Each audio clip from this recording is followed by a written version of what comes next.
नमस्कार और आप सबको आज से शुरू हो रही नवरात्रि की बहुत बहुत शुभकामनाएं। लेकिन अगर मैं आपसे पूछूं कि हम लोग नवरात्रि मनाते क्यों हैं, तो क्योंकि मैं एक प्रोफेसर हूं और मेरा ज्यादातर समय युवा लोगों के साथ बीतता है, यंगस्टर्स के साथ बीतता है। And when I ask them, unfortunately they don't have the answer. तो आज के एपिसोड में हम the story, the science and the significance of Navratri के बारे में बात करेंगे। So let's begin.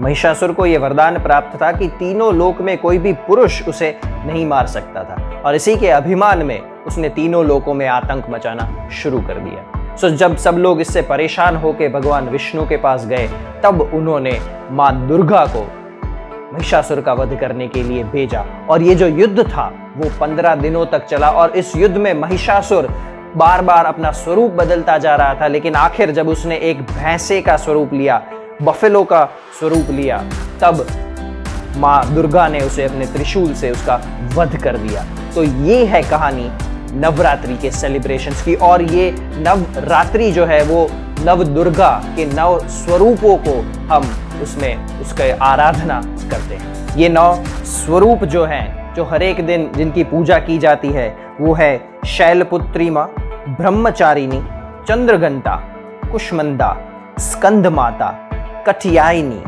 Kalratri, Mahagauri और सिद्धदात्री।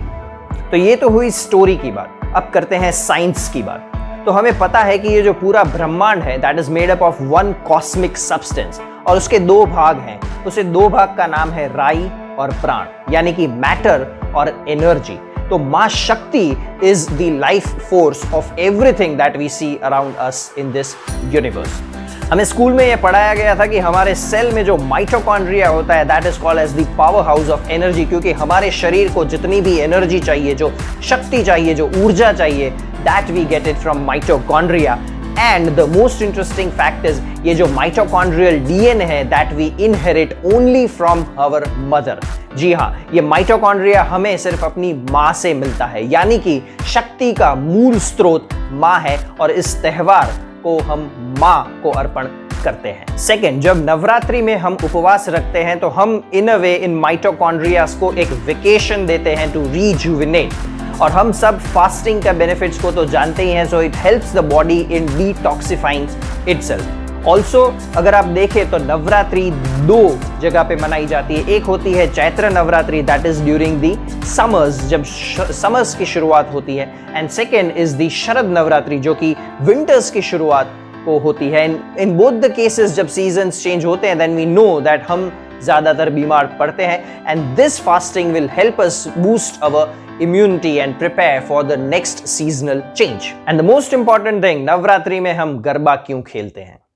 तो रिसर्च ये कहते हैं कि जब भी आप कोई भी डांस फॉर्म्स को लेते हैं, तब आपके शरीर में एक एंडोर्फाइन नाम का हार्मोन रिलीज होता है, which is useful for making you feel positive, making you feel happy, और उससे आपकी पेन बेयरिंग कैपेसिटी भी काफी बढ़ जाती है। इसी के कारण आप घंटों तक गरबा खेलते हैं, फिर भी आपको थकान महसूस कम होती है। So this is the reason we feel positive while playing garba, और in that case any form of dance. और लास्ट में सिग्निफिकेंस ऑफ नवरात्रि, हम नवरात्रि इसलिए मनाते हैं क्योंकि ये एक मैसेज है अच्छाई की बुराई पे जीत का। ये हम इसलिए मनाते हैं ताकि हमारे अंदर रही हुई शक्ति, दी एनर्जी, दी लाइफ फोर्स, उसको हम जाने, पहचाने और उसका रिस्पेक्ट करें, उसका आदर करें। तीसरा, जो ये लाइफ फोर्स है, जो ये एनर्जी है, जो जहां पे रहती है, जिसका स्थान है, जो हमारा शरीर है, हम उसे हेल्दी रखें, और डांस के द्वारा हम खुद को नेगेटिविटी से दूर रखें, पॉजिटिव रखें। तो इस नवरात्रि स्वस्थ रहिए, आनंद में रहिए, पॉजिटिव रहिए, और गरबा आए या ना आए, गरबा जरूर करिए। आप सबको नवरात्रि की शुभकामनाएं। Thank you very much from story walk.